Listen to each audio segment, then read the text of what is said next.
Assalamualaikum warahmatullahi wabarakatuh. Good morning and welcome to my presentation. First of all, let me thank to you all guys for joining this event today. Next, let me introduce myself. My name is Christiana Dinata from Civil Engineering Department, Faculty of Engineering, Universitas 11 Maret, Indonesia. Today, I would like to present my presentation under the title Volumetric Analysis and Material Characteristics of Stone Mastic Asphalt by Adding of Waste Polyethylene Terephthalate and High Density Polyethylene Combination.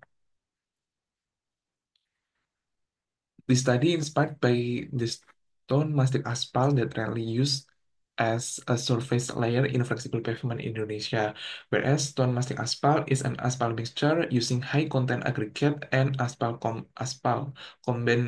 combined with cellulose fiber as a stabilizer so that it can be maximize its durability compared to asphalt concrete and hot roll sheet mixture. According to Maharani et al., the use of SMA in Indonesia started around 1992 on several non-toll roads with heavy traffic that showed fairly good condition after 10 until 15 years of construction.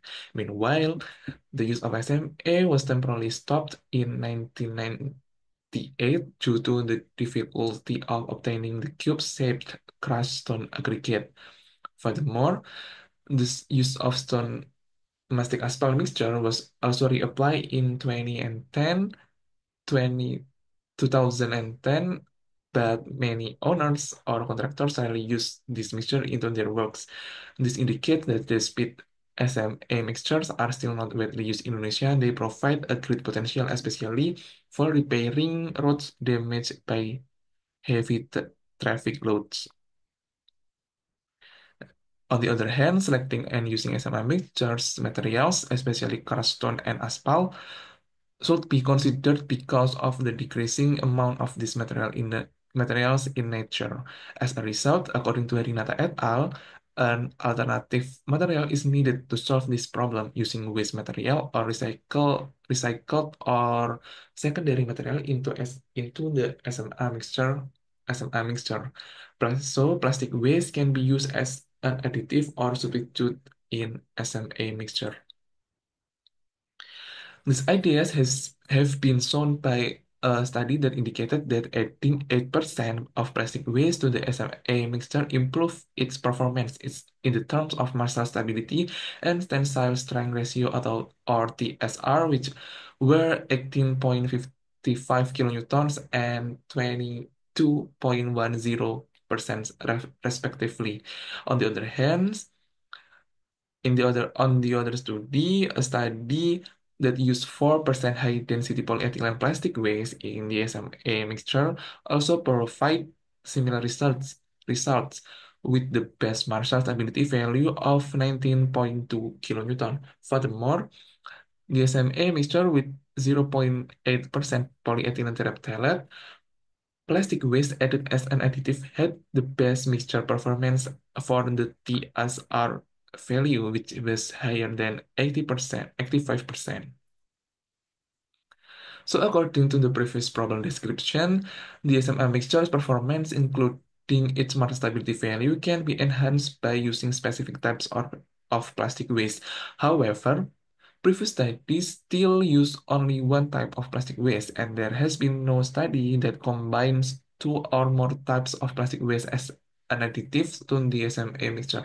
Therefore, the study will examine the effect of combining PET and HDPE plastic waste on the SMA mixtures in terms of volumetric analysis and Marshall characteristics.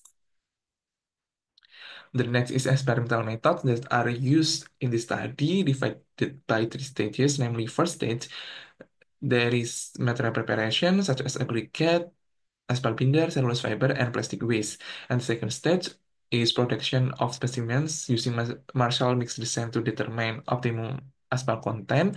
And the last stage is production of specimens with addition of recycled plastic waste and doing volumetric analysis and Marshall characterizations.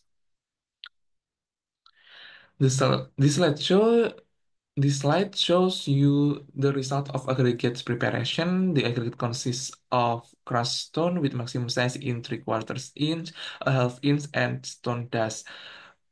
These aggregates then tested to determine their characteristics such as specific gravity, water absorption, abrasion, and water flakiness and elongation. The result revealed that all the aggregates meet the National Indonesian Standard requirement.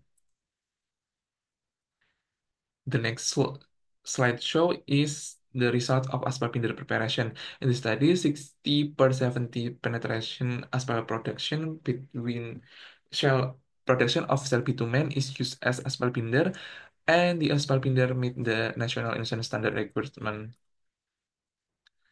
The next is the results of stabilizing additive preparation. In the study, pelleted cellulose fiber from Viatop 66 is used as a stabilizing additive and meet all the national Indonesian standard requirements.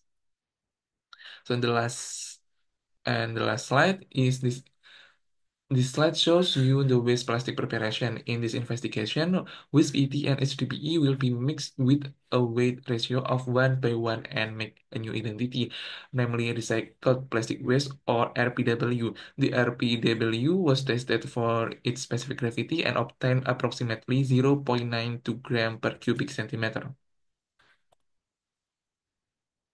The next is the performance test that used in the study. The first one is volumetric analysis using the National Indonesian Standard for testing and evaluating the volumetric properties that consists of density, void in mixture, void in mineral aggregate, and void filled with bitumen. The next one is Marshall characteristics. The Marshall characterization using the reading result of stability and flow dials. The next is determining optimum asphalt content. The, the volumetric and Marshall characteristic from the mixture with a plastic waste are used in this stage. The OAC value or optimum asphalt content value was obtained as 6.73%. The final job mix formula or GMF for stone mastic asphalt.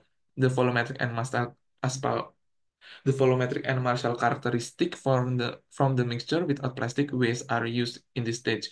Five variation of RPW content added, namely RPW0 for 0% plastic, RP5, RPW5, RPW10, RPW15, and RPW20 by weight of OAC.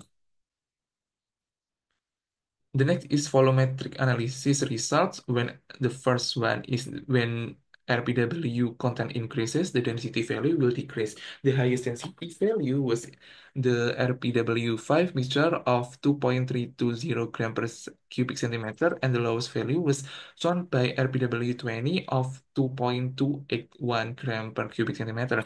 Compared to RPW0, which obtained a value of 2.332 gram per cubic centimeter. This decrease in value was caused by the added plastic waste contributing to an increase in the number of voids in the mixtures. The next one is the film value. When RPW content increases, the film value will also increase. The lowest film value obtained by the RPW10 mixture of 5.008% and the highest value in RPW20 of 5.91%.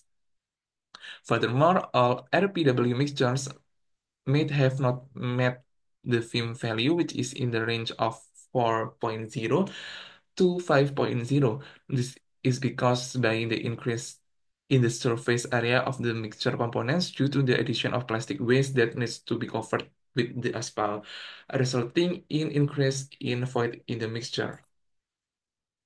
The next slide, when RPW content increase, the VMA value will also increase. The highest VMA value obtained by the RPW20 mixture of 19.93%, and the lowest was shown by RPW5 of 18.57%.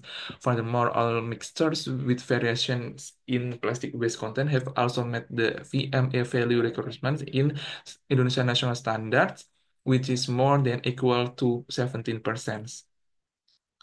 The next one is when RPW content increases, the VFB value will also decrease. The highest value obtained by RPW5 at 73.98%, and the lowest value was obtained by RPW20 at 70.62%.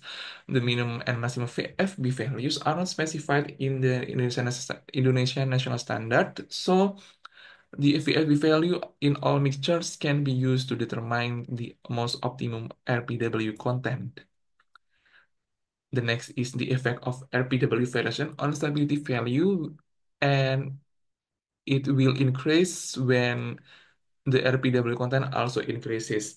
All the mixture have also met the minimum stability value requirements of 600 kilograms as per Indonesian national standard, and this increase in value may be considered because of an improvement in asphalt cohesiveness with aggregates enhanced with plastic. Furthermore, the addition of plastic waste increases adhesive capacity to asphalt, increasing its stability value.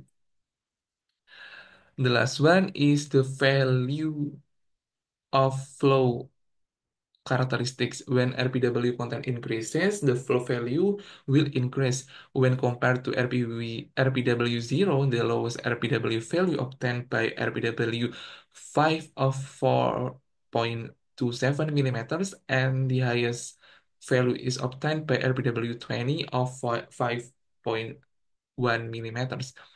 From the five mixtures, only the flow values of RPW0, RPW5, and RPW10 are met the requirement specifications, which are 4.1 millimeters, 4.27 millimeters, and 4.33 millimeters respectively. The rising value results from the asphalt layer increasing thicker due to the addition of plastic waste, and which also increase flexibility.